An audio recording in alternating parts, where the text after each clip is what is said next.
शिक्षक महिलेला अश्लील व्हिडिओ टाकणारा पोलीस निलंबित, अॅट्रॉसिटीसह विविध कलमान्वये गुन्हे दाखल करण्याचे जिल्हा पोलीस अधीक्षकांचे आदेश। महिलेला न्याय मिळवून देण्यासाठी मीनाक्षी सावळकर यांचा पुढाकार। आदिवासी शिक्षिका असलेल्या महिलेसोबतच्या ओळखीचा गैरफायदा घेऊन व्हॉट्सअपवर अश्लील व्हिडिओ पाठवून त्रास देणाऱ्या पोलिसाला महिलेने चांगलेच फटकारले। याचा राग मनात धरून पोलिसाने घर गाठले, परंतु महिला शिक्षिका न मिळाल्याने तिच्या शिक्षक पतीस आरोपी पोलिसाने इतर गुंडाच्या मदतीने बेदम मारहाण केली। सदर प्रकरण वसंतनगर पोलिसांनी दाबण्याचा प्रयत्न केल्याने अखेर मीनाक्षी सावळकर, सदस्य महाराष्ट्र प्रदेश काँग्रेस कमिटी यांनी पुढाकार घेऊन जिल्हा पोलीस अधीक्षक पवन बनसोडे यांच्याशी प्रत्यक्ष भेटून तक्रार दाखल केली। त्यावेळी पोलीस अधीक्षकांनी तात्काळ महागाव पोलीस स्टेशन येथे पोलीस जमादार या पदावर कार्यरत निलेश पेंढारकर यांचे निलंबन करीत त्यास पोलीस मुख्यालयात जमा केले। तसेच पोलीस स्टेशन वसंतनगरला सदर पोलीस जमादार निलेश पेंढारकर यांच्यासह त्यांच्या साथीदारांवर अॅट्रॉसिटीसह विविध कलमान्वये गुन्हे दाखल करण्याचे आदेश दिले। आदिवासी महिलेला न्याय मिळवून देण्यासाठी मीनाक्षी सावळकर यांनी घेतलेला पुढाकार खरोखरच प्रशंसनीय असल्याने सर्व स्तरातून त्यांचे अभिनंदन होत आहे।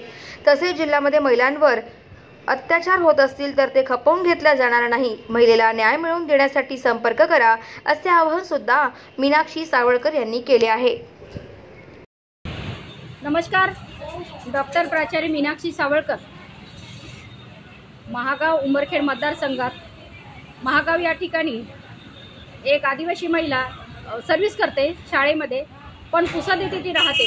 गेली अनेक दिवसापासून एका पोलिसाकडून तिला सतत त्रास होत होता। अनेक अस्सील असे मॅसेज पोलीस पाठवत होता। त्याच्यानंतर मोठ्या प्रमाणात त्यांना पैशाची मागणी सुद्धा करत होता, घरी जाऊन धमक्या देत होता, महिलाला शारीरिक सुखाची मागणी करत होता। पण महिलेने धिक्कार केल्यामुळे त्यांनी आपला कुठलाही विषय न करता रात्री 9:30 वाजता 20 तारखेला 20/6/2024 रात्री 9:30 वाजता ते आपल्या गाडीने 2 महिला आणि 2 पुरुष घेऊन गेले आणि मुलाला विचारले, बाबा तुझा वडील कुठं आहे? तर मुलांनी सांगितलं का माझे वडील बाहेर गेले। आणि वडील पांठेल्यावर असताना तो त्या ठिकाणी जाऊन त्यांना बोलवलं आणि त्या पोलिसांनी त्या वडिलाला खूप मारहाण केली। ॲक्च्युअली पाहता हे आदिवासी कपल आहे, दोन्ही शिक्षक आहे।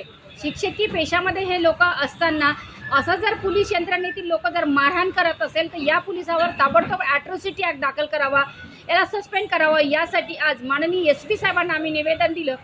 जर माझ्या महिलावर जर कोणता पोलीस अन्याय करत असेल, कोणीही अन्याय करत असेल तर त्या अन्यायाला वाचा फोडण्यासाठी मी सक्षम आहे। म्हणून आज सन्माननीय यवतमाळ जिल्ह्याचे पोलीस अधीक्षक यांनी आम्हाला न्याय दिला आणि त्या पोलिसावर अॅट्रॉसिटी ॲक्ट दाखल करून त्याला सस्पेंड करण्यात आलं।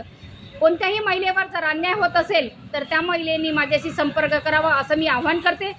कुठल्याही व्यक्तीला न घाबरता आपण महिलांनी सक्षम राहावं, प्रत्येक ठिकाणी महिलांनी काम करत राहावं आणि स्वतःचं अस्तित्व जागृत ठेवावं। जर कुंपणच शेत खात असेल तर पहारेकऱ्यांनी कोणाकडे बघावं। म्हणूनच म्हणतो, रक्षक जर भक्षक बनत असेल तर पोलीस लोकांचं काम काय? म्हणून पोलिसांनी जे काही केलेलं आहे त्या पोलिसावर आज अॅट्रॉसिटी ॲक्ट दाखल झालेला आहे आणि त्याला सस्पेंड करण्यात आले आहे। माझ्या आदिवासी महिलेला न्याय मिळाल्याबद्दल खूप खूप धन्यवाद। सन्माननीय SP साहेबांचं खूप खूप आभार।